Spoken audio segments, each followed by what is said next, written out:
우리 창세기 30장의 말씀을 한 절씩 교독으로 봉독하도록 하겠습니다. 제가 먼저 보겠습니다.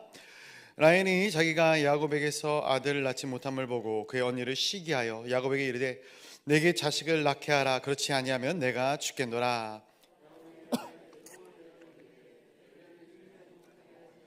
하나님이시니 내가 하나님을 대신하겠느냐. 라헬이 이르되 내 여종 비라에게로 들어가라. 그가 아들을 낳아 내 무릎에 두리니 그러면 나도 그로 말미암아 자식을 얻겠노라 하고 그의 시녀 비라를 남편에게 아내로 주매 야곱이 그에게로 들어갔더니 비라가 임신하여 야곱에게 아들을 낳은지라. 라헬이 이르되 하나님이 내 억울함을 푸시려 내 호소를 들으사 내게 아들을 주셨다 하고 이로 말미암아 그의 이름을 다니라.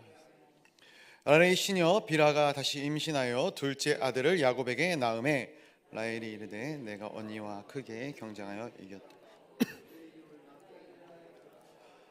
레아가 자기의 출산이 멈춤을 보고 그의 시녀 실바를 데려다가 야곱에게 주어 아내로 삼게 하였더니 레아의 시녀 실바가 야곱에게서 아들을 낳음에 레아가 이르되 복되도다 하고 그의 이름을 가시라 하였으며 레아가 이르되 기쁘도다 모든 딸들이 나를 기쁜 자라 하리로다 하고 그의 이름을 아셀이라 하였더라. 미 거둘 때 루벤이 나가서 들에서 한 합채를 얻어 그의 어머니 레아에게 드렸더니 라헬이 레아의 언니 아들의 합한채를 청구하노라. 레아가 그에게 이르되 내가 내 남편을 빼앗은 것이 작은 일이냐?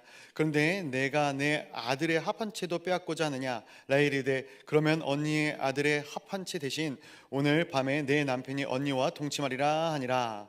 저물 야곱이 들어 레아가 나와서 그를 영접하며 내게로 들어오라. 내가 내 아들의 합한채로 당신을 산노라. 그 밤에 야곱이 그와 동침하였더라. 하나님이 레아의 소원을 들으셨으므로 그가 임신하여 다섯째 아들을 야곱에게 낳은지라. 레아가 이르되 내가 내 시녀를 내 남편에게 주었으므로 하나님이 내게 그 값을 주셨다 하고 그의 이름을 이세겔이라.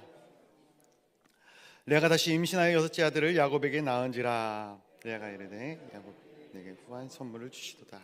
내가 남편에게 여섯 아들을 낳았으니 이제는 그가 나와 함께 살리라 하고 그 이름을 스불론이라 하였습니다.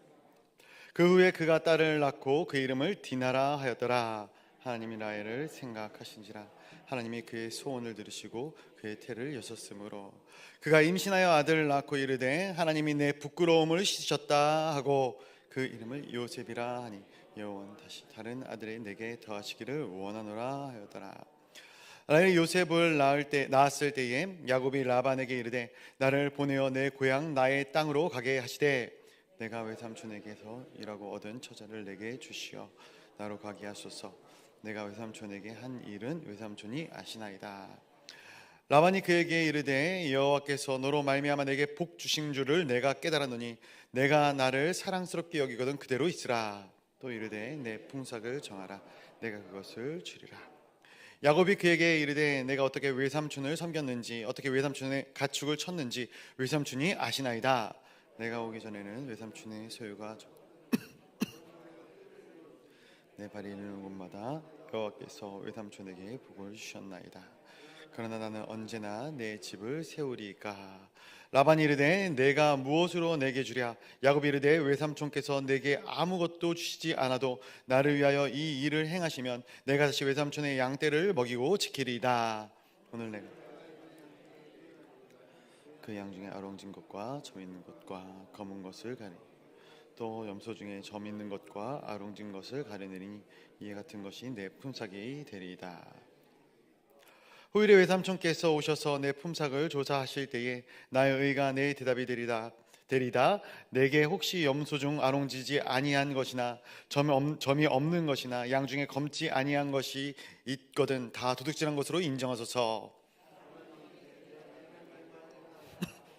그날에 그가 순염소 중 얼룩무늬 있는 것과 점 있는 것을 가리고 암염소 중 흰 바탕에 아롱진 것과 점 있는 것을 가리고 양 중에 검은 것들을 가려 자기 아들들의 손에 맡기고 자기와 야곱의 사이에 사흘 길을 뜨게 하고 야곱은 라반의 남은 양떼를 치니라.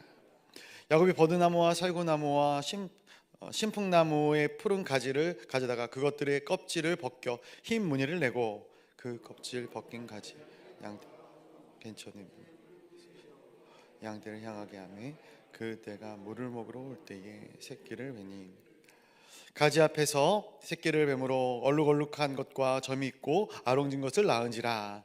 야곱이 새끼 양을 구분하고 그 얼룩무늬가 검빛는 라반의 양을 서로 마주보게 하며 자기 양을 따로 두어 라반의 양과 섞이지 않게 하며.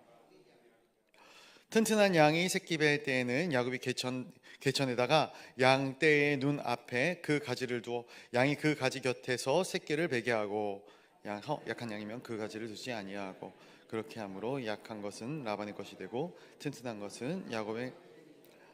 함께 보겠습니다. 이에 그 사람이 매우 번창하여 양떼와 노비와 낙타가 많았더라. 아멘. 오늘도 이 새벽에 거룩한 주님의 전으로 달려나온 우리 사랑하는 성도님들을 주님의 이름으로 환영하고 축복합니다. 계속해서 창세기 말씀을 함께 나누고 있습니다. 어저께 이제 집에 가서 아내랑 좀 대화를 나누는데 이 말씀의 은혜를 못 받고 있다 이런 얘기를 하더라고요. 왜 그러냐 얘기를 했더니 이 야곱의 가정사가 문제라는 거예요. 말씀 자체가 문제가 아니라 어떻게 이런 일부 다처제 이런 가정을 하나님께서 들어 쓰실 수 있느냐, 믿는 가정이 과연 이래도 되느냐, 그러면서 내가 어려가지고 잘 모르는 건가 이렇게 얘기를 하더라고요. 우리가 가정 안에서 이 축복과 평안을 누리는 것, 평안을 누리는 것이 큰 은혜고 축복입니다. 그런데 우리가 살아가다 보면 가정 안에서 이러한 것들을 누리기가 쉽지 않죠. 오늘 이 야곱의 가정에 대한 이야기를 어제부터 계속해서 우리가 나누고 있는데 이 야곱이 14년간 일을 해서 레아와 라헬이라는 아내를 얻습니다. 어떻게 보면 이 라헬이라는 아내를 얻기 위해서 14년간 일을 했다 봐도 과언은 아닐 것 같습니다. 이렇게 긴 세월을 일하면서 내가 얻고 싶은 것, 내가 정말로 소유하고 싶은 것을 가졌을 때 마음이 평안하고 이 가정이 평안해야 하지 않겠습니까? 그런데 오늘 어제 이 말씀들을 계속 살펴보면은 이 평안하다라는 것과는 좀 개념이 멀지 않은가 생각을 해봅니다. 과연 이 가정을 통해 하나님께서는 우리에게 무슨 말씀을 하고 싶은 것인가? 그래서 제가 저희 아내의 그 질문에 이 가정을 통한 하나님의 일하심을 봐라 이렇게 이야기를 했던 기억이 납니다. 29장의 말씀을 보면은 하나님께서 레아가 사랑받지 못함을 보시고 그 태의 문을 여셨다 이렇게 기록하고 있습니다. 레아를 긍휼히 여기신 것이죠. 그런데 반면 라헬에게는 태의 문을 열어주시지 않았다. 그 결과 오늘 본문의 1절 말씀에 나오고 있습니다. 우리 1절 말씀 한번 같이 읽어볼까요? 1절입니다. 시작. 라헬이 자기가 야곱에게서 아들을 낳지 못함을 보고 그의 언니를 시기하여 야곱에게 이르되 내게 자식을 낳게 하라. 그렇지 아니하면 내가 죽겠노라. 아멘. 오늘 이 야곱의 가정 가운데 문제가 생기는 것들을 보게 됩니다. 믿음의 가정이라고 해서 문제가 없는가? 저는 어제 말씀을 준비하면서 제 마음 가운데 참 큰 위로를 받았는데 저희 아내와 다르게 왜 위로를 받았는가? 믿음의 가정도 문제가 있더라라는 것이죠. 목회자의 가정 가운데 문제가 없을까요? 문제가 다 있는 것이죠. 부끄러운 일일 수는 있겠지만 다 까보면, 다 열어보면 문제없는 가정이 없다. 근데 어떻게 보면 하나님께서 이러한 말씀들을 통해서 참 위로해 주시는 것이 아닌가 생각을 합니다. 믿음의 가정도 어려움이 생기고 갈등이 생깁니다. 왜 이러한 일들이 생기는가? 저는 이 부분에 대해서 생각을 하다가 이 어려움, 이 문제, 이 갈등 역시 하나님께서 허락하신 것이다 생각을 하게 됩니다. 아무 일도 없는 것, 문제가 있는데 이 불안한데 이 불완전한데 아무 일도 없이 그냥 지나치는 것, 이것이 마냥 좋은 것만은 아닌 것 같습니다. 로마서의 말씀을 빌리자면은 상실한 마음대로 내어버려 두셔서 합당하지 못한 일을 하게 하신다. 내가 내 멋대로 살았는데도 형통하다? 이것이 가장 무서운 심판이다라는 것이죠. 오늘 1절 말씀을 보면은 이 가정에 문제가 생기는데, 어떤 문제가 생기는가? 라헬이 그의 언니 레아를 시기하였다라고 기록하고 있습니다. 야곱이 부모의 품을 강제적으로 떠나서 이곳에 온 지도 어느덧 10수년이 흘렀어요. 이제 좀 평안하게 살아보나 싶었는데 이 가정 가운데도 문제가 생기게 되는 것이죠. 라헬이 언니 레아를 보면서 시기하고 분노하고 있는 것이죠. 심지어 어떻게까지 이야기를 하느냐? 야곱에게 이렇게 이야기합니다. 내게 자식을 낳게 하라. 그렇지 아니하면 내가 죽겠노라. 이렇게 이야기를 합니다. 과연 이것이 아내가 남편에게 해도 될 말인가? 해서는 안 될 말이죠. 그럼 왜 이렇게까지 라헬이 이야기를 하고 있겠는가? 솔직히 야곱은 레아보다 라헬을 더 사랑했습니다. 더 아껴줬을 것이에요. 그럼에도 불구하고 단순히 라헬이 만족함이 없었기 때문에, 욕심이 많기 때문에 이런 말을 하고 있는 것인가? 저는 이러한 라헬의 생각이 하루아침에 이루어진 생각은 아니다 생각을 합니다. 얼마나 많은 시간, 많은 이 순간들을 이 생각과 이 마음으로 자신을 관철시켰을까?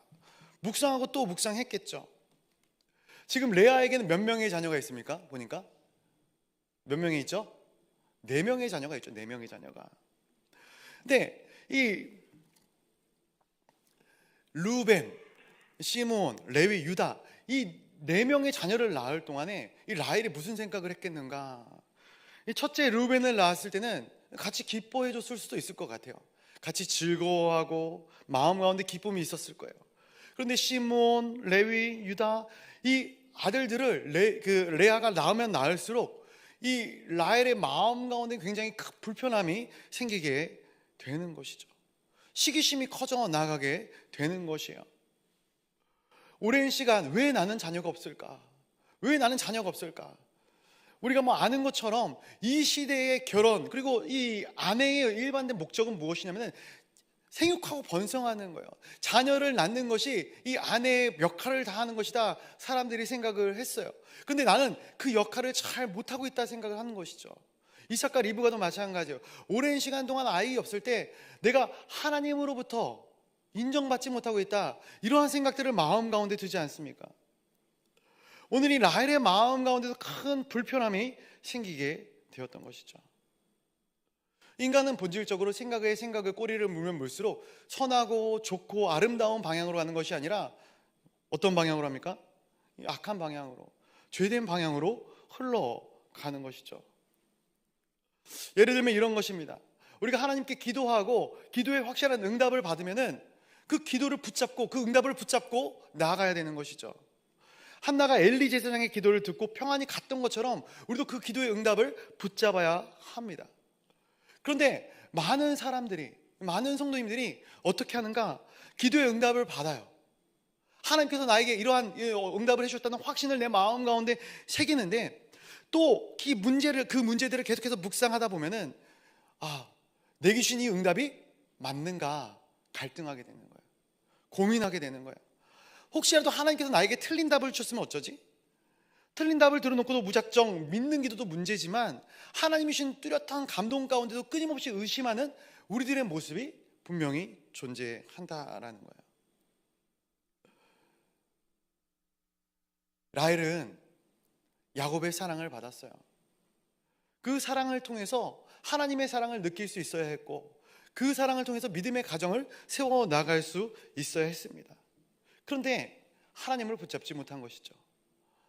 그럼 하나님을 붙잡지 못한 것이 이 라헬뿐인가? 라헬만 레아를 시기했는가? 아니죠. 레아도 똑같습니다. 아들의 이름을 르벤, 시므온, 레위, 유다, 이 뜻이 무엇입니까? 이 말 뜻을 우리가 어제 29장에 다 살펴봤을 텐데, 내 남편이 나를 사랑할 것이다. 내가 사랑받지 못함을 하나님이 아시고 이 아들도 주셨다. 이 아들 또 셋을 낳으니까 이제 남편이 나와 연합할 것이다. 유다를 낳고 나서야 이제 어떠한 이 이름의 고백이 나옵니까? 이제 여호와를 찬송할 것이다. 레아 역시 이 라헬에게 마음이 가 있는 야곱의 모습을 보면서 얼마나 시기하고 힘들었을까. 그런데 야곱, 인물을 좀 묵상해 볼 때 야곱이라는 인물 자체도 불완전해요. 그러니까 하나님께서 불러서 쓰시는 인물들이 다 완성형의 인물들이 아니면 우리가 보게 되는데, 그의 인생도 한번 생각을 해보면 굉장히 속이는 인생을 살지 않았겠습니까? 아버지를 속이고 형을 속이고 그리고 가족들을 속이는 이 야곱의 인생. 그래서 결국 여기까지 오게 된 것인데, 이 야곱의 이러한 모습에 대한 이 반응이 어떻게 나오는가, 우리 2절 말씀도 한번 같이 읽어보도록 하겠습니다. 야곱의 반응입니다. 2절입니다. 시작. 야곱이 라헬에게 성을 내어 이르되 그대를 임신하지 못하게 하시는 이는 하나님이시니 내가 하나님을 대신 하겠느냐. 아멘. 야곱이 어떻게 하고 있다고요? 성을 내고 있다는 거예요. 분노하고 있다라는 것이에요. 제가 보니까 가정의 평화를 지키려면은 어떻게 해야 되냐면 한쪽이 죽으면 돼요. 한쪽이 희생하면 되는 거예요. 그런데 희생하기가 싫죠.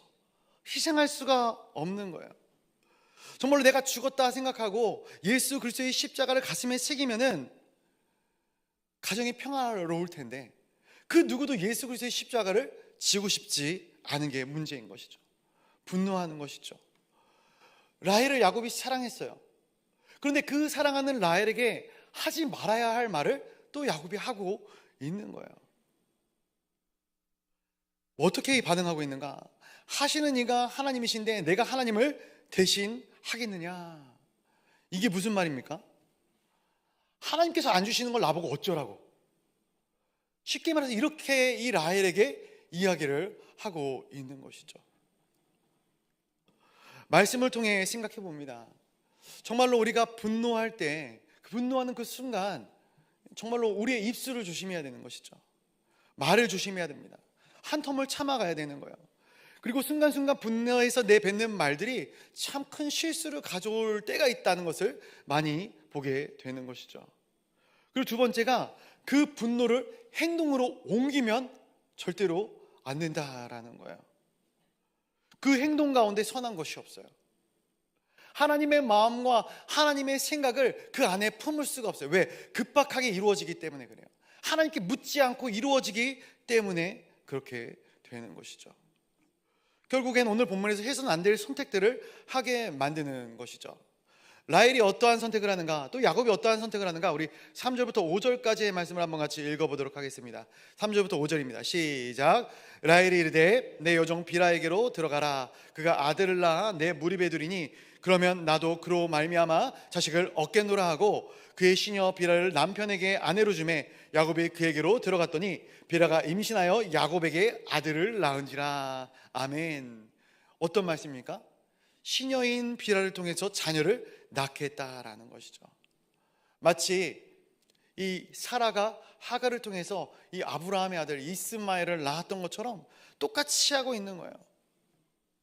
잘못된 선택을 하고 있는 거예요. 그리고 그 아들들의 이름은 어떻게 짓는가? 우리 6절부터 7절까지의 말씀인데 제가 한번 읽어드릴게요.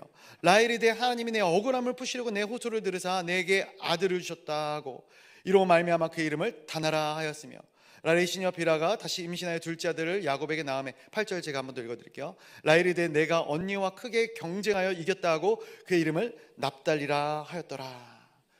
단이라는 아들을 낳는데 그 이름이 뭐냐면은 하나님께서 내 억울함을 아시고 그 억울함을 푸셨다라는 거예요. 또 두 번째 아들을 낳는데 이 두 번째 아들을 낳고 이름을 뭐라고 줬습니까? 납달리다. 지금 납달리다. 그 아들의 이름 뭡니까? 이름의 뜻이 언니와 경쟁하여 크게 이겼다라는 거예요. 내가 낳은 자식은 아니지만 그 이름을, 그 아들들의 이름을 이렇게 지음으로 언니 눈앞에 두고 흔드는 것이죠. 이것 봐라. 나도 이제는 내 아들을 얻었다. 내가 이젠 당신을 이겼다.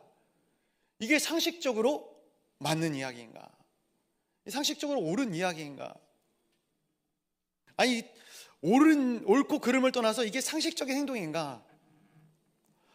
근데 저는 이 본문을 보다가 참 성경에 나오는 인물들의 성정이 우리와 다르지 않음을 보게 됩니다.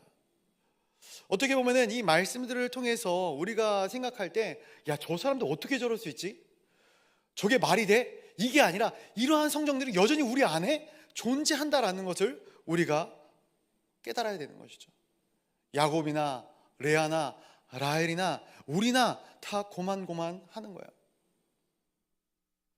근데 하나님께서는 이러한 인간들의 연약한 성정을 통해서도 일하고 계시다라는 것이죠. 이게 저는 말씀의 은혜다 생각을 합니다. 그래서 마태복음 1장에 보면은 이 족보가 나오지 않습니까? 1장에 이 족보가 나오는데 거기 등장하는 여인들의 이름이 이런 이름들이 나와요. 다말, 라합, 룻, 바세바. 이 여인들의 특징이 뭡니까? 이 여인들이 다 온전한 여인들인가? 아니죠. 죄인들입니다. 시아버지와 합방한 이 다말, 그리고 창기, 이 이방 여인 룻, 그리고 바세바는 가늠한 여인이지 않습니까? 왜 예수 그리스도의 족보를 써 내려가는데 이러한 여인들의 이름을 족보 가운데 담고 있는 것인가? 써서는 안 될 여인들이죠. 그런데 예수 그리스도의 족보에 이 이름들을 쓰는 이유는 하나님께서는 이러한 연약함을 통해서도 일하시는 하나님을 우리 가운데 보게 만드는 것이에요. 이 말씀이 정말 우리가 볼 때는 어떻게 믿음의 가정 가운데 이러한 일이 있을 수 있는가? 아니요. 인간이기 때문에, 연약한 성정을 갖고 있기 때문에 이러한 일들이 일어날 수 있는 것이죠. 본문으로 돌아가서 이 일이 여기서 끝나지 않습니다. 라헬의 행동에 레아가 어떻게 반응을 하는가 보면은 10절부터 13절인데요. 제가 또 한번 읽어보도록 하겠습니다. 레아의 시녀 실바가 야곱에게서 아들을 낳음에 레아가 이르되 복되도다 하고 그 이름을 가시라 하였으며 레아의 시녀 실바가 둘째 아들을 야곱에게 낳음에 레아가 이르되 기쁘도다 모든 딸들이 나를 기쁜 자라 하리로다 하고 그의 이름을 아셀이라 하였더라. 아멘. 두 자녀가 마치 경쟁하듯이 자녀를 낳고 있는 모습을 보게 됩니다. 두 자매에 의해서 두 여종까지도 희생되어지는 것이죠. 레아의 시녀 이 실바를 통해서 자녀를 낳는데 갓과 아셀 복을 받았다, 기쁘다, 뭐 이런 뜻입니다. 상황이 맞지 않다 생각해요. 뭐가 기쁘고 뭐가 복을 받은 것입니까? 경쟁하듯이 아기를 낳고 시기하고 질투하고 있는데 그 안에 어떠한 기쁨이 있겠어요?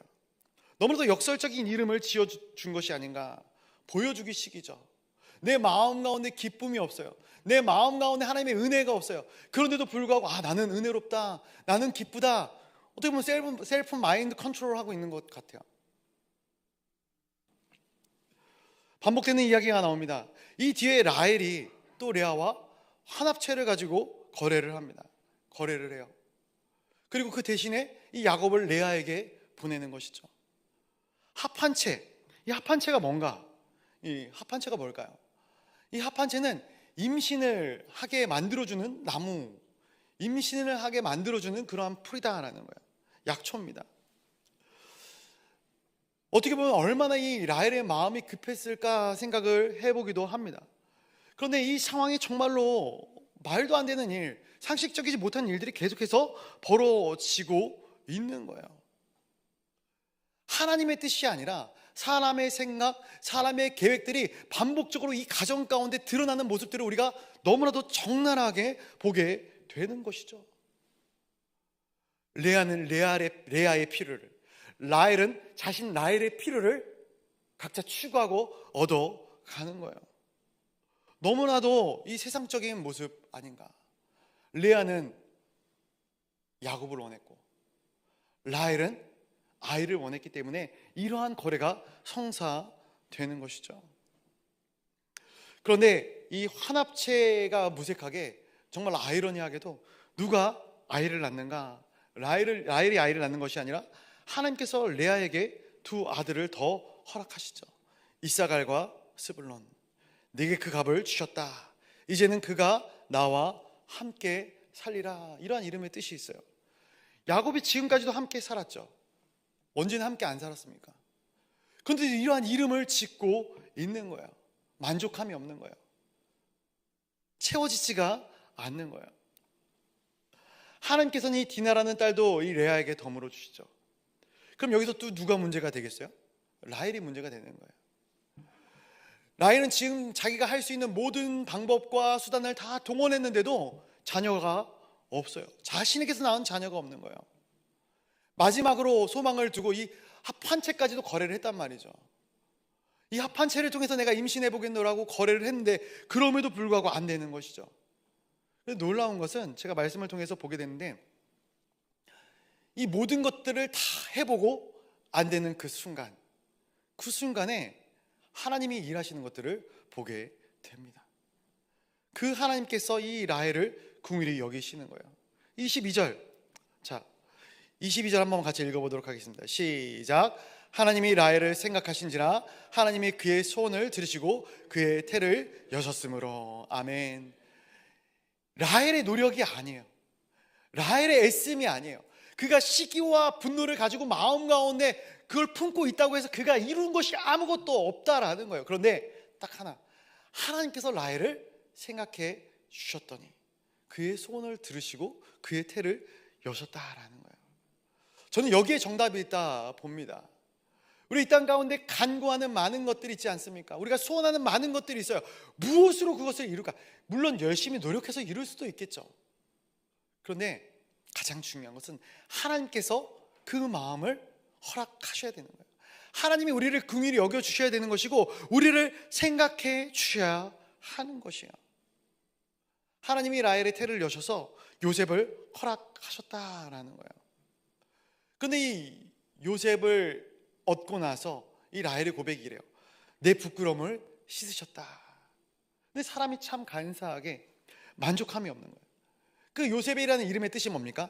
다른 아들을 내게 더하시기를 원합니다. 이걸 요셉이라는 이름으로 짓는 것이죠. 하나님께서는 그 소원을 또 이루어 주십니다. 근데 그 소원을 이루실 때는 결국 우리가 아는 것처럼 이 라헬의 목숨을 거두어 가시는 것이죠. 마지막 아들 베냐민을 낳으면서 라헬이 죽게 되는 거예요. 제가 초반에 저희 아내가 저에게 어저께 했던 이야기들을 좀 했는데, 왜 그 이야기를 했는가? 물론 이 가정사만을 놓고 보면은, 이 말씀만을 놓고 보면은 정말 자매 우리 성도님들 입장에서, 여성 성도님들 입장에서는 뭐 이런 콩가루 집안이 다 있는가라고 생각하실 수도 있을 것 같아요. 그래서 저도 그렇게 생각할 수도 있겠구나, 저는 그런 생각을 해보지는 않았거든요. 그런데 이 말씀이 우리에게 주는 하나님의 분명한 메시지가 있음을 제가 보게 됩니다. 이 레아와 라헬의 이러한 어떤 경쟁, 자녀 경쟁은 그들이 하나님을 붙잡지 못했기 때문에, 그들이 하나님을 온전히 의지하지 못했기 때문에 이러한 일들이 일어났다라는 거예요. 레아는 하나님보다 남편 야곱을 더 사랑하고 바라봅니다. 라헬은 야곱의 사랑을 받고 있어요. 그럼에도 불구하고 자녀들에게 목을 매는 것이죠. 어떻게 보면 내 남편, 내 자녀들이 하나님보다 더 높아진 가정이 바로 이 가정이 아니었는가. 만약에 이들이 남편보다, 자녀들보다 하나님을 더 바라보고 하나님의 뜻을 더 구했더라면 하나님은 더 선한 방향으로 이 역사를 써 내려가시지 않았겠는가. 그럼에도 불구하고 또 하나, 하나님이 연약한 가정을 통해서 하나님의 일들을 진행시키시고 계시다라는 거예요. 이 12 아들들을 통해서 하나님은 이스라엘의 12지파를 준비하셨다라는 거예요. 무엇이 틀린가 한번 생각을 해보면, 그 과정 가운데 하나님이 주시는 순탄한 길을 걸어갈 것인가, 아니면 인간의 생각으로 괴로움 가운데로 그 일들을 진행하겠는가 라는 거예요. 분명히 하나님의 뜻은 선하게 이루어지는 줄로 믿습니다. 근데 그 과정 가운데 우리가 하나님께 구하지 아니하고 하나님의 뜻을 온전히 따르지 아니한다면, 저는 믿음의 사람들, 하나님을 의지하는 사람들에게는 분명한 어려움이 있을 것이다 생각을 합니다. 근데 그 고난과 어려움은 우리를 미워하고 우리를 사랑하지 않기 때문에 오는 고난이 아니죠. 우리를 사랑하시기 때문에 우리를 통해 일을 하시지만, 우리가 온전한 방향을 가지고 온전한 하나님의 뜻을 이루기를 원하시는 하나님의 마음이 녹아져 있는 것이 아닌가. 그래서 오늘 이 말씀을 통해서 우리는 하나님의 지혜를 깨닫기를 간절히 소원합니다. 사람의 생각과 사람의 일, 사람의 뜻으로 행하는 자들이 아니라 하나님께 지혜를 구하며 기도함으로 하나님이 원하시는 방향, 하나님이 원하시는 그 걸음걸음들을 나아가는 우리 동강의 아름다운 성도님들이 되시기를 간절히 소원합니다. 그때 하나님께서는 우리를 통해서 가장 아름다운 하나님의 역사와 가장 아름다운 하나님의 길을 펼쳐 나아가실 줄로 믿습니다. 이 시간 우리 같이 기도하도록 하겠습니다. 이 시간 같이 기도할 때, 말씀을 붙들고 함께 기도할 때, 하나님, 내 생각과 내 마음을 앞세우지 아니하고 하나님의 생각, 하나님의 마음을 쫓으며 살아가기를 간절히 원합니다. 하나님께서 내 삶 가운데 함께하여 주시어 하나님의 선한 뜻이 나를 통해 이 시간 오늘 하루도 온전히 이루어지는 놀라운 역사가 있게 하여 달라고 같이 기도하도록 하겠습니다. 특별히 이제 어제 수술을 하신 우리 김현희 권사님과 우리 김주성 목사님 회복 가운데 있으실 터인데, 모든 과정, 회복의 과정들 주님께서 지켜주시어서 이전의 아픔들, 이전의 상함들 기억되지 아니할 만큼 온전하고 깨끗하게 치유하여 주시는 놀라운 역사가 있도록 함께 기도해 주시면 감사하겠습니다. 우리 교회를 위하여 기도하실 때에 우리 단지 목사님을 위하여 함께 기도해 주시면 감사하겠습니다. 영육간의 강건함을 더하시고 하나님의 선하신 능력과 은혜의 역사를 날마다 나타내는 우리 사랑하는 단지 목사님 될 수 있도록 인도하여 주시라고 함께 기도하도록 하겠고요. 12월입니다. 이제 성탄 행사도 앞두고 있고 송구 영신 예배, 또 금요 사인 사색 성령 집회가 계속해서 진행되어지고 있는 가정 가운데 있습니다. 모든 사역들 가운데 하나님의 마음, 하나님의 사랑이 온전히 나타나는 아름다운 사역들 될 수 있도록 우리 교회를, 또 이 사역들을 지켜 보호하여 주시옵소서. 같이 기도하도록 하겠습니다. 우리 선교사님들을 위하여 기도하시고, 또 환우분들을 위하여 기도하실 때 암으로 인하여 투병하는 분들, 또 여러 가지 질병으로 인하여 고생하시는 분들이 있습니다. 그 육신의 고통과 고난이 단순한 고통으로 끝나는 것이 아니라 하나님을 더욱더 아름답게 경험하는 믿음의 고백들이 되어질 수 있도록, 신앙의 간증이 되어질 수 있도록 주님 인도하여 주시옵소서. 함께 기도하시도록 하겠습니다. 또 각자가 주신 기도의 제목들을 위하여서 우리 이 시간 기도하실 때에 주님의 이름을 간절히 한번 부르짖고 기도의 자리로 나아가도록 하겠습니다. 주여!